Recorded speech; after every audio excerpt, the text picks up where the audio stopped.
Fermer mahsulot beryapti, go'sht beryapti, sut beryapti, tovuq beryapti, g'alla beryapti, paxta beryapti, chigit beryapti, kunjara beryapti, shuluqa beryapti, moy beryapti. Sizlar nima beryapsiz? Gapir 1 2 3 nima hisobdan chiqasan? Nima senga bu? Detsatmi bu senga? Bu davlat bu. Moliya bo'limi boshqa bo'lsang sen kasalsan. Oldingi moliyaning rahbarlari hammasi kasal bo'lgan. Odamlar nima deydi menga? Odamlarga nima savolga qanday javob berayman? Joyida meni vakillarim sankanman. Soliq menga xuddi mana forma kiyib yurgan kerak emas. Kechasi yotganingda Xudo taolani oldida va shu vazifangni oldida qanday hisobot berasan? Quva rayoni shunday quva degan, shunday madaniyatli, shunday kechirasan ilmiy salohiyatga ega bo'lgan rayon bu. Kerak bo'lsa butun vodiyga ko'z-ko'z qilayotgan odamlar bo'lgan quvani. Bu Yozyovon rayoni emasmi? Kecha Yozyovonliklar xafa bo'lmasin. Siz shunday rayonda hokim bo'lib, tajribali odam bo'lib, bundaqa natija bo'lsa, men boshqa noinsofdan nimani so'ray? Shoir azam nima deydilar? G'ayratxon. Navoiy she'rlaridan ma'qul sizga bilasiz. Necha yil bo'ldi? Qaridingmi sen ham? Assalomu alaykum sho'g'ir. Salom. Sho'g'ir aka, biz subvensiyani gapir. subvensiya bo'yicha alohida dastur qabul qildik. Hozir shu dastur bo'yicha qattiq ishlayapmiz. Hozirgi aytganingiz bo'yicha mahalliy sanoatni rivojlantirish, tadbirkorlikni rivojlantirish orqali subvensiya chiqarish imkoniyati bor. Umumiy gap. Tumandagi Umumiy gap. Gapir 1 2 3 nima hisobdan chiqasan? Tumanda ishlab turgan yirik korxonalar kengaytirish hisobi birinchisi, ikkinchisi o'siz topshirig'imiz bilan tashlab 30 gektar yerda sanoat zonasi tashkil qilganmiz. Shu yerda yana 300 ta sanoat ishlab chiqarish kichkina korxonalar tashkil qilamiz. Oilaviy korxonalar tashkil qildik, hozir 220 ta. Buni sonini 500 taga yetkazamiz. Umuman Shavkat Miromonovich Umumda u gaplar endi menga Xudoga shukr, men sizlarni hammangni yurish turishingni nimang juda yaxshi bilaman. Voy. Seni ham, shoirxonligingni, boshqangni ham, hammangni. Rishtonda 100% qaysi ko'chasidan suv toshadi, qaysi suvdan suv ko'tariladi, hammasini men bilaman. Amalda bilaman. Bilasan, shu nuqtai nazardan mana yil yakunigacha 4 ta rahbaring menga protokolga yozib ber. Значит, mana Buvayda, Beshariq, Quva, Rishton, So'x, Toshloq, O'zbekiston, Xurqat, Yozyovon va Qo'shtepa. Rayon viloyat hokimi birinchi o'rinbosari qani? Gapiring, janob oliylari. Qani Markaziy bank? Quloqingiz yaxshi eshitmaydimi? Nima tez turmaysan? Soliq. Qani 4 ta o'ng. Subvensiyaga sizlar javob berasizlar. Men nima uchun har bir rayon, shahar birinchi muavini, muavinni birinchi muavin qilib obro'ylarini ko'tartirdim. Viloyat hokimining birinchi o'rinbosari qishloq xo'jaligi emas, odamlarga ovqat berayotgan. Sizlarni qo'yib qo'ydim. Nima uchun? Nima uchun? Qachon dunyo qarashingiz o'zgaradi? Qachon qarsakbozlikdan pastga tushamiz? Qachon odamlarni qiynaysan? Seni qachon 4 ta o'ngda hamma yomon ko'radi? Bu subvensiya, bu sharmandalik-ku. Kechasi yotganingda Xudo taolani oldida va shu vazifangni oldida qanday hisobot berasan? Men har kuni yotganimda qayerda ishlashni qatnasam, men nima foyda keltirdim bugun jamiyatga, xalqqa deb yashardim. Hozir ham shunday. Nima sen bo'ddayib hamma yuribsan? Solig'ing nima qiladi oylik olib? Nima qiladi mana Markaziy banking bo'ddaygan bu oliglar? Bularni Markaziy bank mana rahbarini o'zgartirdim. Boshqa ilojim haligi hozir bular ishlash kerak, ilojim bo'lmagan. Ha? Nima ishlamaysan? Kim qilish kerak bu gaplarni? Mana shuncha xalq, Farg'ona viloyati xalqi eshitib turibdi. Ertaga, kattakon kelib ketdi. Ertaga nima o'zgarish bo'ladi? Odamlar nima deydi menga? Odamlarga nima savolga qanday javob berayman? Joyida meni vakillarim sankanman. Sanku vakillar. Ijro organi vakili. Hammanga ravang tortish vaqti soat keldi dedim-ku men senga. Jamshid Anvarovich. Bir xil vaqt sizni joyingizga o'tirgan noinsof oyog'i yerdan uzilgan narsa ijrodan tushunmay faqat 8%, 95% deb hamma yerda o'ldirib ketdi. Mana bu noinsoflarni ishlatishingiz kerak edi. O'tirib olib, men sizga bugun hamma narsani aytdim. Mana shu iqtisodiy kompleksdan kelgan hamma noinsoflar qolib ishlash kerak. Buni o'rgatish kerak. Markaziy bank kabinetida galstuk toqib o'tirayotgan kerak emas. Soliq menga xuddi mana forma kiyib yurayotgan kerak emas. Mana bu noinsof viloyat hokimining birinchi o'rinbosari vakolat berdik. Shaharda, rayonda birinchi o'rinbosar. Eng kam 350-400 ta odam bor iqtisodiy kompleksda. Hokim o'rin bormi? 5000 ga yaqin. 5000 ga yaqin odam bor. Nima ishlatmaysan?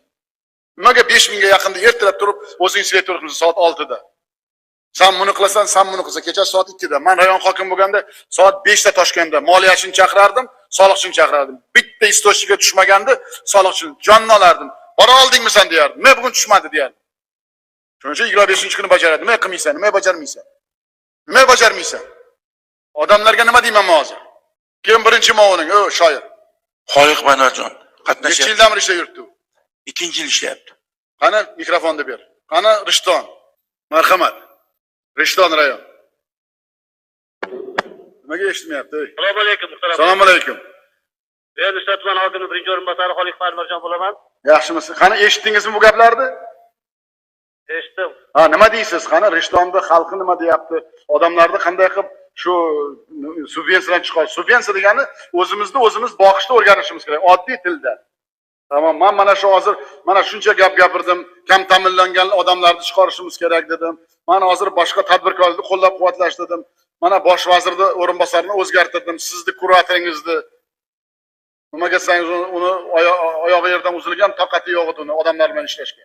Faqat qog'oz bo'lsa, oliy janob gaplar bo'lsa zo'r edi. O'ldi hisobi shuning uchun. 8%. 8% bo'lgan davlatda tuberkulyoz bo'lmaydi. Tuberkulyoz qanday kasal? Ovqat yemagan odam kasali. Gapiring Rishtonni birinchi muovini. Qani qo'lingizdan nima keladi? Keladi desa keladi deng. Men sizni yaxshi bilmayman, tanimayman ham. Mana endi bizning bosh vazirimiz o'rinbosarlari hammalaring tanishish kerak. Mayda sizlarning oyoqlaring yerdan uzilgan. Men o'zi tushunmayman, sizlar nima ish qilishlaringni ham tushunmayman men. Qishloq xo'jaligida men birinchi muovin o'zi oldin qishloq xo'jaligi edi. Uni olib qo'yib sizlarga bergandim muovin qilib. Sizlar nima qildilaring bu yillari bilmayman. Shuning uchun men sizlarga birinchi muovin berganim. Endi sizlar vatanimizga, xalqimizga salgina pastga tushib xizmat qilayotgan odamsiz, lekin sizlar nima qilishlaringni bilmaysizlar. Qanday qilishlaringni bilmaysizlar. Natijaga ishlardi.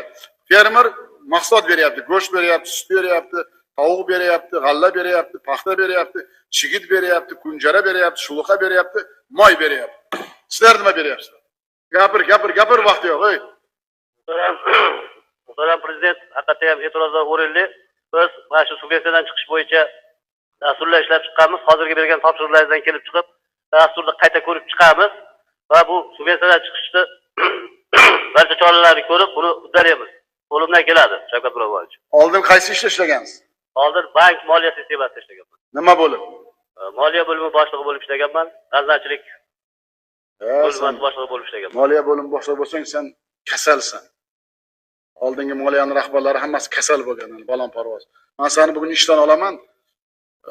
Nimaga? Hamma birinchi muovin xulosa qilsin. Men birontang bilan bunda ishlashga toqatim yo'q. U hozirgi gaping balon parvoz gap. Sen nimaga tayyorgarlik qilmagansan? Prezident bilan uchrashyapsan-ku. Nimaga aniq rejalaring yo'q? Umumiy ko'rib chiqamiz. Nima senga bu? Detsatmi bu senga? Bu davlat bu. O'rtoq viloyat hokimi birinchi o'rinbosari. Davlat bu. Qo'lingdan kelmasa ishni bo'shatib qo'y. Bo'shatib qo'y, men ertaga xalq oldida qanday hisobot beraman? Shu nuqtai nazarda hamma Bog'dod, Buvayda, Beshariq, Quva, Rishton, So'x, Toshloq, O'zbekiston, Furqat, Yozyovon va Qo'shtepa tumanlarida Jamshid Anvarovich bilan qolib, menga 2 kun ichida protokolda yozib bermasa, hammasi ishdan ol. Soliqchisini ham ol, bankirni ham ol. Siz viloyat banki qayerdan kelgansiz? Respublika Markaziy bankida ishlaganman. Sizni ko'rinishingiz haligi, lekin men storingizda o'qidim. Juda qo'lingizdan ish kelayotgan odam deb o'qidim. Menga yozib bergan ma'lumot bo'yicha. Ko'p odamlar tushuntirish xati yozib berdi. Prokuror, militsiyalar, налогchilar nimaga sangiz noinsofligi uchun, poraxo'rligi uchun, ikkinchidan aroq ichish joyida boshqa ishlar bilan shug'ullanish uchun davlatning formasini kiyib, ayol-payollar bilan hammasi menga ayon. Kerak bo'lsa men o'qib beraman. Davlat maslahatchisi Ismoilov kelib hammasidan tilxat oldi, to'g'rimi? Yo'qmi? Hamma ma'lumot menda bor. Lekin siz to'g'ringizda meni fikrim qog'ozda paka. Mana men sizga topshirib beryapman. Sen qo'lingdan kelsa, ana shu hozirgi subvensiyani sen tushunasan. Subvensiyani qoni bank, kredit berish kerak, tadbirkor paydo qilish kerak, moliyalashtirish, baza qilish kerak, ukajon. Davlatga hammang ishlashing kerak. Mana yosh deydi, sen yosh yigitsan. Sen ishlamasan kim ishlaydi? Kim o'zini qiynaydi? Nimaga o'zlaringni qiynamaysizlar? Men nimaga gapimni boshladim? Bizga tashqaridan kelib hech kim hech bola qilib bermaydi. Hech qachon.